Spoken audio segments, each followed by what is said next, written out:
I'd just like to say a couple things before I get started. I actually called this place to check that I'd have a microphone to do this, and I don't have a microphone to do this, but they said I would. They actually said I would, so I feel like to.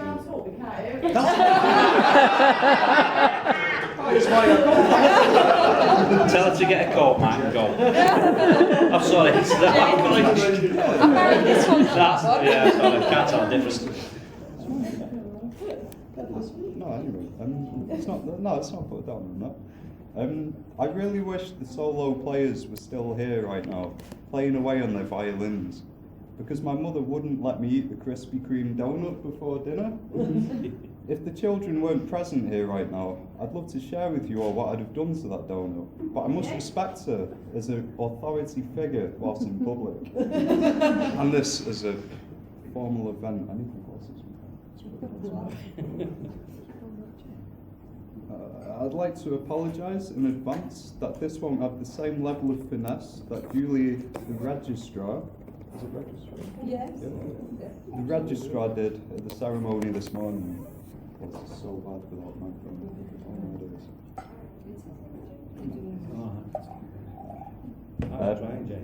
You weren't trying, that's a quick, I was crying. Don't worry about it. If I can cry, you can. Sorry, my bad. So yeah, it's going to be pretty awkward because I actually had written at the start of this that everyone was to join me in a toast for everyone involved today. But after the toast Edith just made, I think it's a bit strange to have two toasts, so I won't do that. Like the mic, James. Huh? Oh, you've got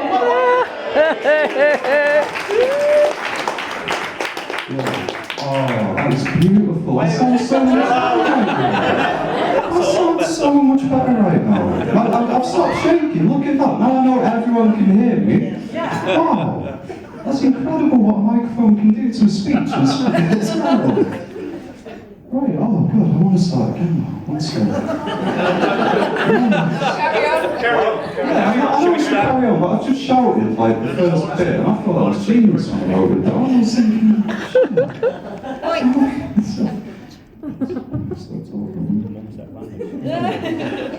So yeah, I know we've all made a massive effort to be here today. It's an honour for me to be a part of it. Hazel and Mike both look absolutely amazing right now. The bridesmaids, Hazel's mates, all look amazing right now. From here, everyone looks amazing right now. As I'm sure from where you are sat right now, I look pretty amazing right now. If we haven't met before today, I'm James, Mike's adorable younger brother. I wasn't the first choice of best man, however Tom Clancy was called into Russia last week with the rest of Rainbow Six in Secret Services, leaving Mike and Hazel with no alternative. They both knew I'd roll up today without being clean shaven, shaggy hair. They asked me anyway, and I'm honoured they did. Whilst preparing this speech, I spent a lot of time on the internet. I can help you. I thought people would laugh at that. It's been done to death. I read that in nature, the younger brother learns off of the older brother. I now realise not everything I read on the internet is true. And the world is a much safer place than I once thought it was. Oh, never mind. I watched many internet videos on the YouTube trying to learn from previous best men. Eventually, I noticed all of them had some recurring features I feel a best man must have, so I wrote them down. He must be able to make the army of wedding guests cheer on command. Yay! Yeah, I feel that. He must sound intelligent, regardless of whether he is or isn't. He must assassinate the groom's character without remorse, to test if the vow he just made with the most incredible catch of his life is true. Hook, line and sinker. Open bracket, optional, close bracket. He must repeatedly use epic puns about the groom's hobbies, which which besides from playing with the British Army's most deadly land-based vehicles on rough terrain with targets and live ammunition, flying all over the world getting paid to go skiing down mountains, canoeing down rapids, rappelling down buildings, gunning down the bad guys and saving the world, is surprisingly beer and fishing. It's just funny when you actually think about it, because with Mike, there is only a fine line between drinking beer and fishing. That was genius. That was genius. That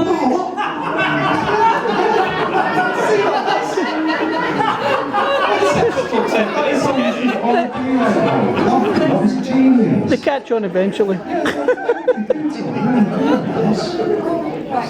Seriously, you guys watch the internet YouTube videos with best men doing this.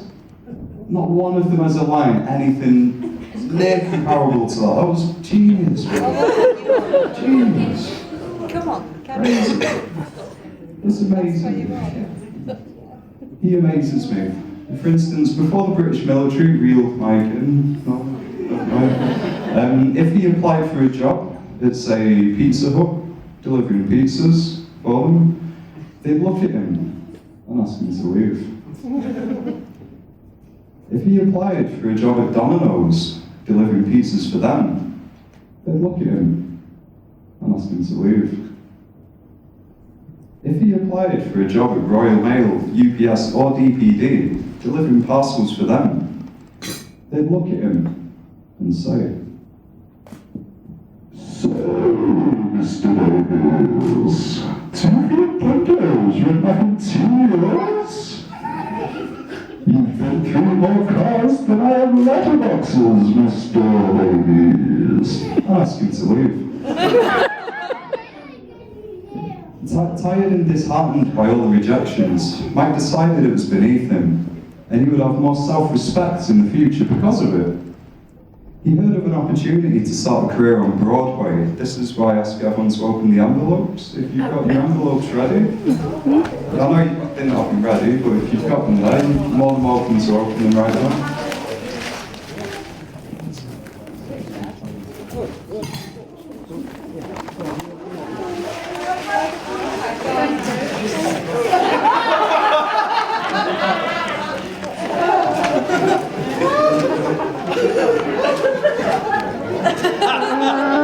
You make a very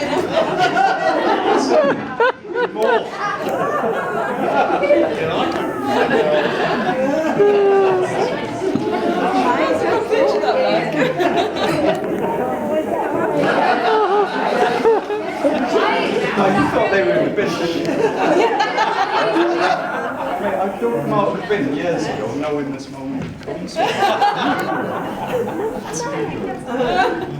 Blackmail you, man.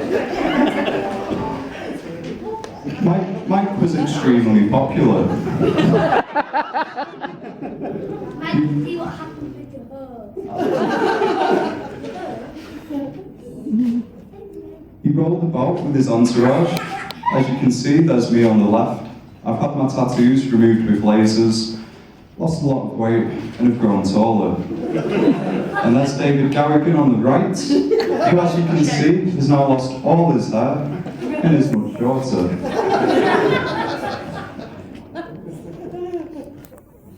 Unfortunately for Mike's career, it was only one night on Broadway.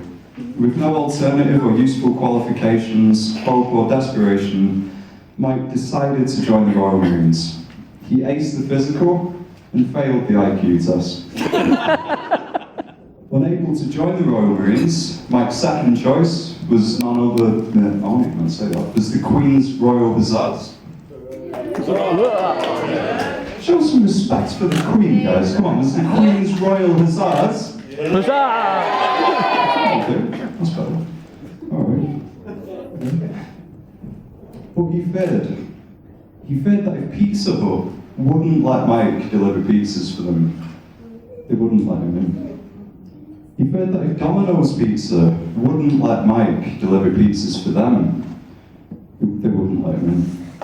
He feared that if Royal Mail, UPS and DPD wouldn't even let Mike deliver parcels for them, why would the Queen, come on Mike, get a grip, Why would the Queen herself let Mike, of all the possible candidates suitable to drive some of the British military's most deadly land-based vehicles on rough terrain, with targets and live ammunition, fly all over the world, getting paid to go skiing down mountains, canoeing down rapids, rappelling down buildings, gunning down the bad guys and saving the world? She just wouldn't.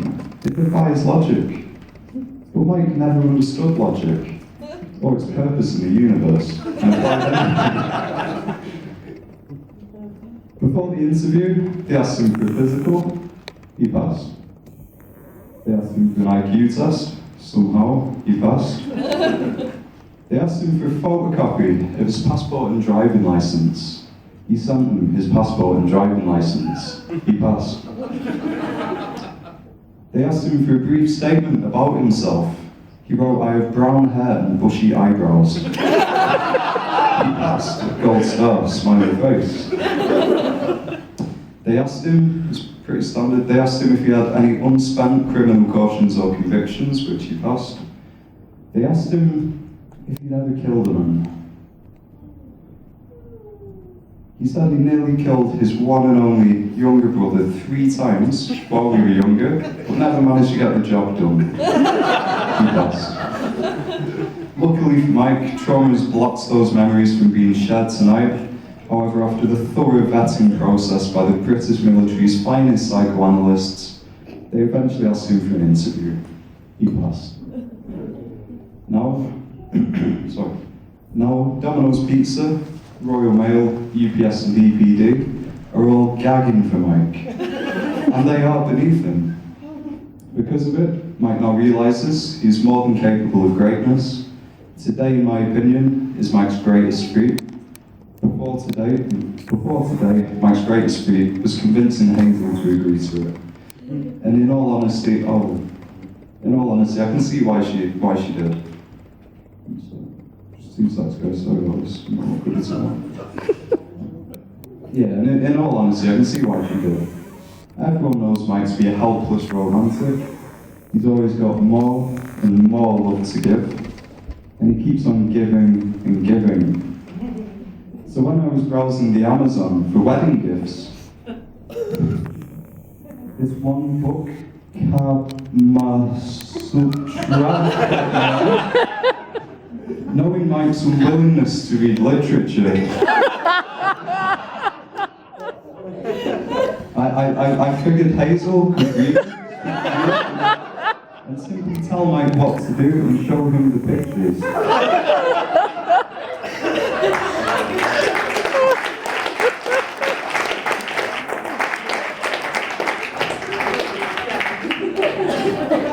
What that is?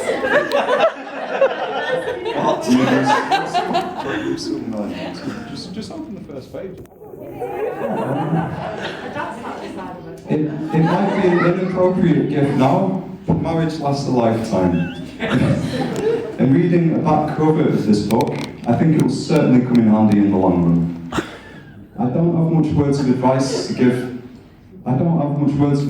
the future to give either of you. Only warnings. Mike, Hazel, is it? This is so. Whenever I touch that. Start shouting things. Yeah. All right, Mike.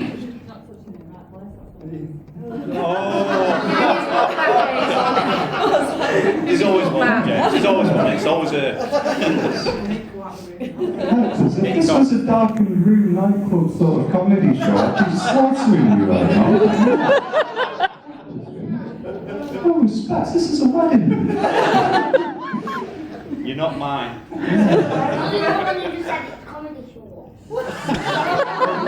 ready for this. It's a metaphor.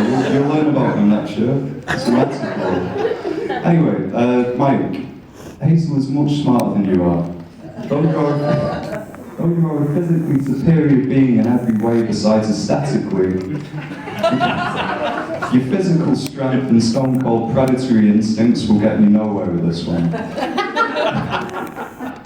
Hazel is an extremely rare girl to come across, and you've done well to get this far. But keep in mind, this is just the beginning of an incredible journey together. You must work every day to strengthen your bond and grow together spiritually, mentally and physically. You must keep in mind all of Hazel's ideas because they will be better than your own.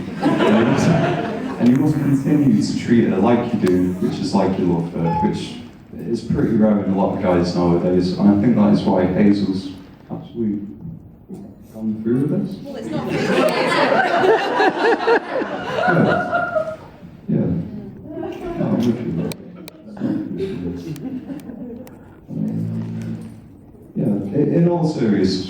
In all seriousness though, besides fornication, being a best man is to be the manliest thing I've ever done.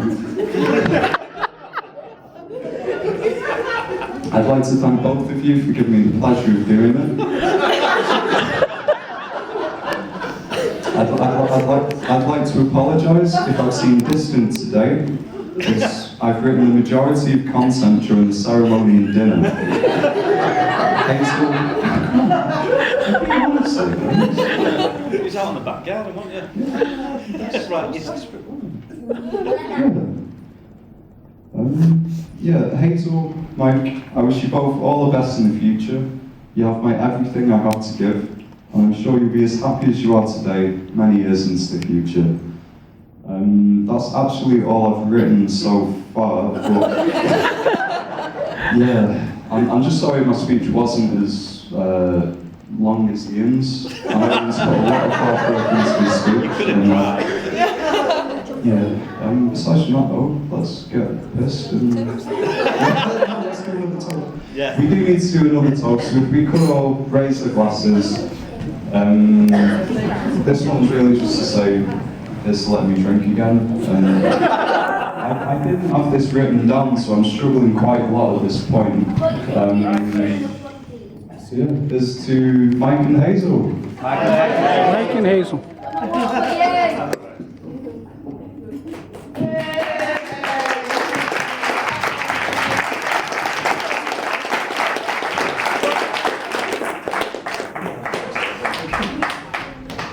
You can have a beer now.